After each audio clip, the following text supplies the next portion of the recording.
গোখাদ্যের দাম অস্বাভাবিক হারে বাড়ায় বিপাকে পড়েছেন সিরাজগঞ্জের মিল্কভিটায় দুগ্ধ সরবরাহকারী খামারিরা। সমবায় ভিত্তিক রাষ্ট্রায়ত্ত প্রতিষ্ঠান মিল্কভিটা খামারিদের কাছ থেকে দুধ সংগ্রহ করছে লিটার প্রতি ৪৫ থেকে ৪৭ টাকায়। এতে লোকসানে পড়েছেন খামারিরা। এই অবস্থায় দুধের দাম বাড়ানোর দাবি জানিয়েছেন তারা। সমস্যা সমাধানের আশ্বাস দিয়েছেন মিল্কভিটার পরিচালক মোস্তাফিজুর রহমান মনির। সিরাজগঞ্জ থেকে শরীফুল ইসলাম ইন্নার পাঠানো রিপোর্ট।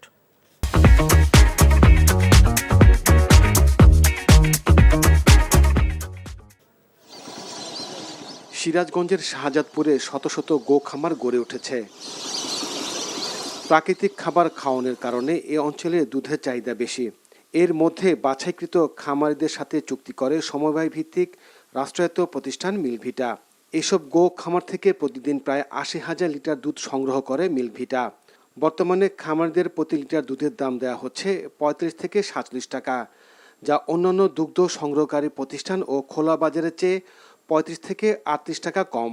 অথচ গরু লালন পালনের খরচ বেড়েছে দ্বিগুণ। এতে হিমশিম খেতে হচ্ছে খামারিদের। দুগ্ধ শিল্পকে টিকিয়ে রাখতে দুধের দাম বাড়ানোর দাবি খামারিদের। দুধ ধরেন যে আমরা যে খাদ্য কিনি, ধরেন যে খাদ্যের তুলনা দেয় যে দুধের দাম আমার কম হয়, আমরা খুব হিমশিম খাইতেছি আর কি। সব খাদ্যর দাম বেশি বুঝছেন, কিন্তু আমরা এই দুধের দাম পাচ্ছি না, দুধের দাম কম দিচ্ছে। খামারি হিসেবে আমাদের এলাকায় অনেক গরু বাছুর আছে, কিন্তু আমাদের গরু দিয়ে আমাদের যে দুধের দাম দেয় সে হিসেবে আমাদের গরু পালা যায় না।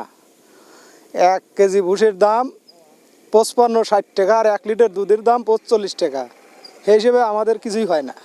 খামারিদের দাবির প্রেক্ষিতে দুধের দাম বাড়ানোর বিষয়ে আলোচনা চলছে বলে জানালেন মিল্কভিটার এক পরিচালক।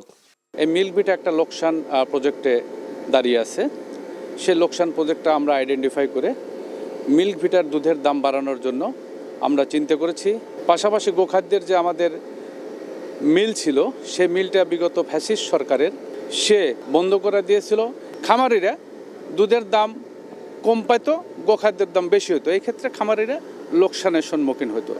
১৯৭৩ সালে সমবায় ভিত্তিক রাষ্ট্রায়ত্ত প্রতিষ্ঠান মিল্কভিটার একটি দুগ্ধ প্রক্রিয়াজাতকরণ কারখানা করা হয় এই অঞ্চলে। এরপর থেকে সেখানে গড়ে ওঠে শত শত গো খামার।